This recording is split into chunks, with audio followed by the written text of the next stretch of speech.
The U.S. Navy spent $13 billion and 12 years building the most powerful warship ever constructed, then discovered that getting aircraft off its deck was harder than building the entire ship. How does the most advanced carrier in history become its own worst enemy before ever facing a real threat?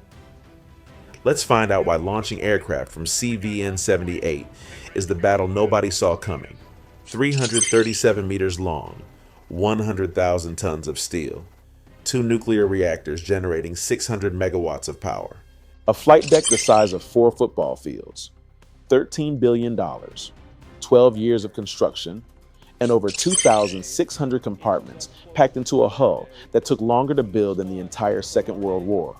By every metric that exists, the USS Gerald R, Ford CVN-78, is the most complex warship ever constructed by human hands.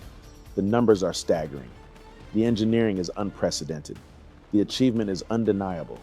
And yet, right now, as you watch this, the most advanced aircraft carrier on the planet struggles to do the one thing it was built to do: launch aircraft. Reliably, consistently, when lives depend on it. That's the paradox nobody in Washington wants to talk about. They built the impossible, then discovered the impossible was just the beginning. Let's start with what they actually built. Because before you understand why flight operations are a nightmare, you need to understand the magnitude of what Newport News Shipbuilding pulled off between 2001 and 2013. The Ford-class program began with a blank sheet, not an upgrade, not an evolution, a complete reinvention of what an aircraft carrier could be. Newport News engineers started cutting steel on August 11, 2009. What followed was 12 years of construction involving over 5,000 workers at peak, more than 900 individual structural modules, and a level of precision that borders on the absurd. Each of those modules, some weighing as much as 900 tons, was fabricated in climate-controlled facilities before being moved to the dry dock for assembly. This wasn't welding steel together and hoping for the best. Engineers used full 3D digital modeling to map every pipe, every cable run, every structural member before a single piece was physically installed. It was the first time in U.S. Navy history that a supercarrier was designed and built using a complete digital twin, a virtual replica of the entire ship that allowed engineers to detect installation conflicts before they became multi-million-dollar mistakes in steel. The tolerances involved are almost incomprehensible. On a vessel 337 meters long, critical structural alignments had to be maintained within fractions of an inch. The propulsion shaft had to be aligned to within 0.003 inches across its entire length. That's thinner than a human hair, on a ship that weighs as much as a small mountain. The nuclear propulsion system alone represents a generational leap. 2 A-1B reactors replaced the older A-4W design used on Nimitz-class carriers. The A-1B generates roughly 3 times the electrical output of its predecessor, approximately 600 megawatts versus 200 megawatts, providing the massive power demands of the Ford's advanced systems. That electrical capacity isn't a luxury, it's a requirement. The new weapons elevators, the radar arrays, the entire electromagnetic launch system, none of it functions without that power backbone. Here's the critical thing about construction that nobody frames correctly. Building the Ford was hard, brutally hard. The project ran 2 years behind schedule. Costs overran by 22%, roughly $2.4 billion above the original estimate. New technologies caused delays. The electromagnetic catapult system and the advanced arresting gear both required extensive redesign during the construction phase. But here's what those numbers actually represent: controlled failure, measurable setbacks, problems with solutions. When a module didn't fit correctly, engineers stopped work, analyzed the digital model, and corrected the design.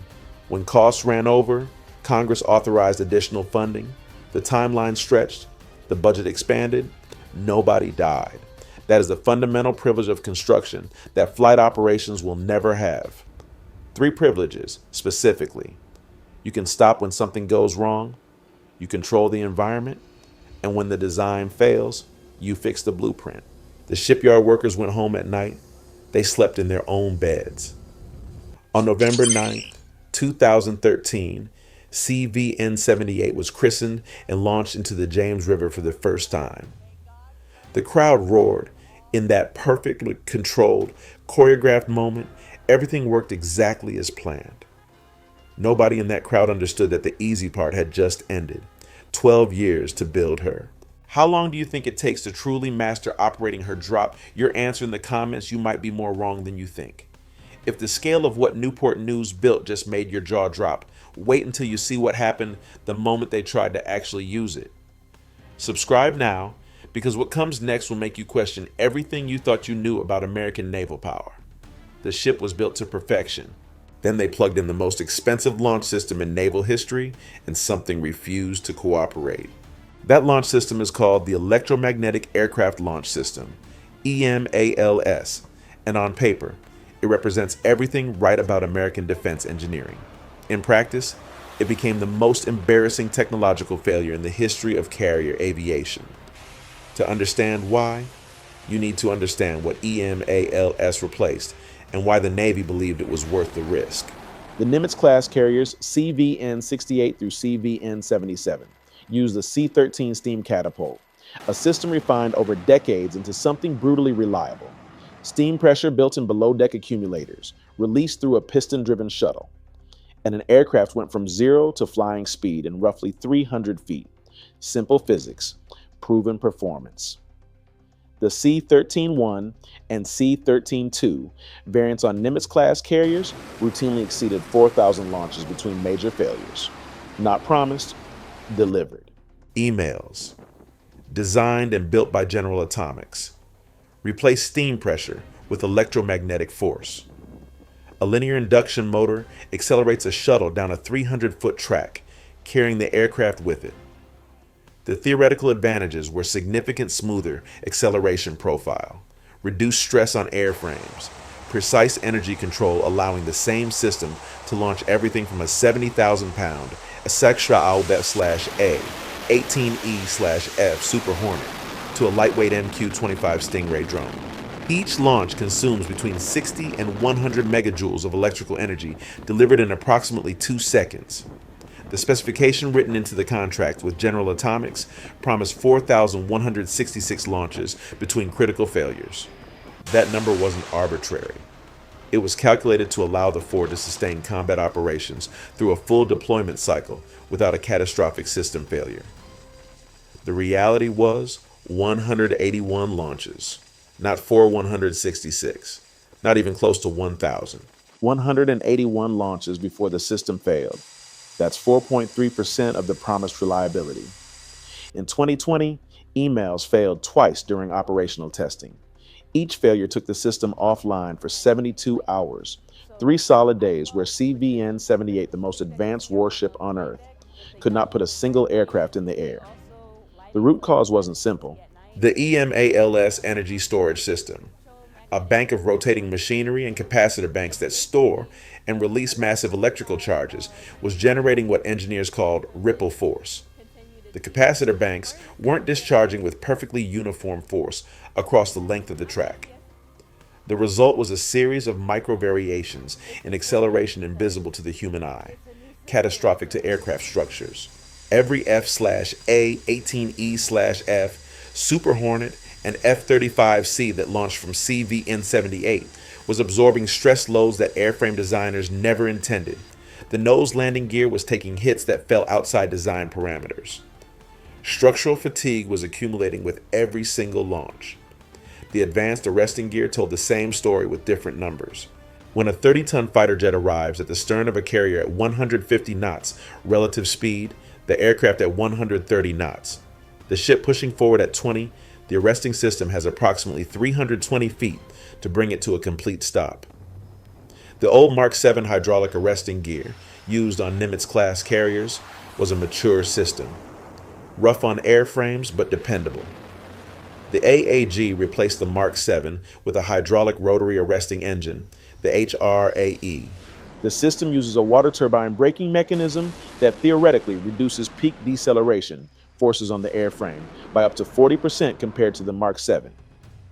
Gentler catches, less structural fatigue, longer aircraft service lives. That was the promise. The specification called for 16,500 arrested landings between critical failures. The reality was 48. 48 recoveries. The hydraulic valves controlling water flow through the turbine system were experiencing cavitation, a phenomenon where pressure drops cause vapor bubbles to form and collapse violently inside the valve body, destroying the metal surfaces from within. At the landing speeds and energy loads involved, the valves were failing faster than anyone had modeled. Robert Baylor, the Pentagon's Director of Operational Test and Evaluation, stated in his 2019 annual report that CVN-78 could either conduct flight operations or fix its technical problems, but lacked the capacity to do both simultaneously. Read that again. America's most advanced warship, $13 billion, and it cannot simultaneously fly aircraft and maintain the systems that fly aircraft. The GAO confirmed in its 2023 assessment that remediation costs for EMALS and AAG had exceeded $1. $5 billion on top of the original $13 billion price tag. Money spent fixing promises that were never kept. For context, France operates the Charles de Gaulle R-91 with American-built C-13 three-steam catapults since 2001. Those catapults work. China is currently testing its own electromagnetic launch system aboard Fujian CV-18, commissioned in 2024. No operational reliability data exists yet, but Beijing is watching every DOT and E report the Pentagon publishes with extraordinary attention. Consider this. In 2020, while emails was failing twice and staying broken for 72-hour stretches, the DF-21D anti-ship ballistic missile had an operational range of approximately 1,500 kilometers. Had CVN-78 been operating in the Western Pacific during those 72-hour windows positioned within DF-21D range as carrier battle groups routinely operate, the ship could not have launched a single F/A-18 or F-35 in its own defense. A $13 billion warship, zero offensive or defensive air capability. For 3 days, do you think China's People's Liberation Army Navy is reading every Pentagon test report on EMALS because the answer is almost certainly yes? Does that represent their single greatest intelligence advantage over the U.S. Navy? Tell me what you think below. Broken machinery can be fixed with tools, parts, and time, but there's something else on that flight deck that no engineer can repair with a wrench or a software patch. Something that wears color-coded shirts and runs between jet exhausts that can pull a human being apart in less than a second. And when that element fails, the consequences make a broken catapult look trivial. Look at the flight deck of CVN-78 during active operations, and you see organized chaos, aircraft moving in every direction, jet exhausts bending the air into visible waves. And in the middle of all of it, human beings in color-coded shirts making split-second decisions that determine whether everyone goes home alive. The Navy uses 8 shirt colors to organize flight deck crews. Yellow shirts are aircraft directors, purple shirts handle fuel, red shirts manage ordnance and crash rescue, green shirts operate catapults and arresting gear, brown shirts are plane captains, blue shirts drive tractors, white shirts are safety observers. And behind all of them, watching every approach from a platform at the deck's edge, the landing signal officers in white jerseys with colored stripes. The LSO is the last line of defense between a pilot and catastrophe. When an F/A-18E/F Super Hornet is 3 miles out on final approach, descending at 800 feet per minute toward a pitching deck, it's the LSO's voice in the pilot's headset that makes the difference. To earn that certification, a naval aviator must accumulate a minimum of 200 carrier-arrested landings and complete 2 full years of specialized LSO training. 2 years, 200 traps, and even then, you're still learning. Now consider what it takes just to get a pilot to the point where an LSO is guiding them in. Before a naval aviator can be designated carrier qualified in the F/A-18E/F or F-35C, they must complete field carrier landing practice FCLP at a shore base, simulating carrier approaches. The minimum requirement is 10 touch-and-go landings during daylight hours, followed by 6 full-stop arrested landings at night. On a simulated deck. before they ever see a real carrier. Then they go to the ship, and everything they practiced on a stable, stationary runway becomes irrelevant. The actual carrier deck is moving, pitching bow up and bow down in the swells, rolling side to side, the stern rising and falling by as much as 15 feet in heavy seas. The pilot has 18 seconds from final approach to touchdown. In those 18 seconds, experienced carrier pilots make between 200 and 300 individual control corrections. The aircraft hits the deck at 800 feet per minute vertical descent rate. That's not a landing. That's a controlled collision with a moving target. The Naval Aerospace Medical Institute at Pensacola, NAMI, tracks attrition throughout carrier aviation training. Their data reveals something the recruiting posters never mention. Between 15 and 20% of student naval aviators who wash out of carrier aviation programs do so not for physical reasons, but psychological ones. The human brain, operating at full rational capacity, correctly identifies carrier landing as one of the most dangerous regular activities a person can perform and refuses to suppress that assessment enough to function. Intelligence doesn't help you here. Courage isn't the absence of fear. It's landing anyway. And that's just the pilots. On the deck below them, a yellow shirt aircraft director is simultaneously coordinating up to 4 aircraft in a space less than 30 meters wide. No radio. No electronic aids. Hand signals only. In ambient noise exceeding 140 decibels, equivalent to standing 6 feet from a running jet engine, where sustained exposure causes permanent hearing damage within minutes. CVN-78 receives approximately 200 new sailors every single month. Cutting pre-deployment training by even 14 days measurably degrades crew coordination across the entire air wing. Not just the individuals who miss training, every person who depends on them. On July 29, 1967, USS Forrestal CV-59 was operating in the Gulf of Tonkin when an electrical anomaly caused an unintended signal to fire a Zuni 5-inch rocket from an F-4 Phantom II on the flight deck. The rocket struck an A-4 Skyhawk. The resulting fire and explosions killed 134 sailors, wounded 161 more, and destroyed 21 aircraft. Not enemy action, one procedural error. One moment where human process broke down. That incident is still taught at every carrier aviation training program in the United States Navy, including aboard CVN-78, because the lesson has never expired. Machinery wears out on a predictable schedule. You replace the part and return to service. Human beings don't work that way. Do you think you could learn to land on a carrier at night? Be honest in the comments, because most pilots who try don't make it through. Machinery that exhausts has a maintenance cycle. Human beings who exhaust have nothing but willpower.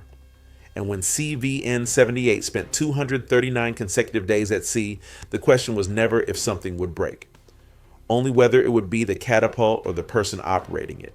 239 days. That's how long CVN-78 spent at sea from May 2023 to January 2024. In those 239 days, the ship logged more than 10,000 individual sorties, completed 43 underway replenishments, and covered over 83,000 nautical miles, nearly 4 circumnavigations of the Earth. The deployment extended multiple times due to the Israel-Hamas conflict and broader instability across the Eastern Mediterranean and Red Sea. Here's what 10,000 sorties actually costs a warship. Every catapult launch subjects the EMA-LS track to electromagnetic stress that accumulates in system components. Every arrested recovery cycles the AAG's hydraulic rotary mechanism through pressure spikes that degrade valve integrity. Every flight operation burns maintenance hours that cannot be recovered at sea. A carrier operating at sustained high tempo is not maintaining combat readiness. It is consuming it. That difference is invisible in the deployment statistics that make headlines. CVN-78's maintenance cycle is structured around planned incremental availability, PIA. Every 3.5 years, the ship returns to Newport News Shipbuilding for a maintenance period lasting 16 to 28 months, costing between $500 million and $1.2 billion. During PIA, CVN-78 generates exactly 0 combat power. It cannot launch aircraft. It cannot deploy. It exists only as a steel hull consuming budget while the rest of the fleet absorbs its workload. The U.S. Navy currently operates 11 aircraft carriers.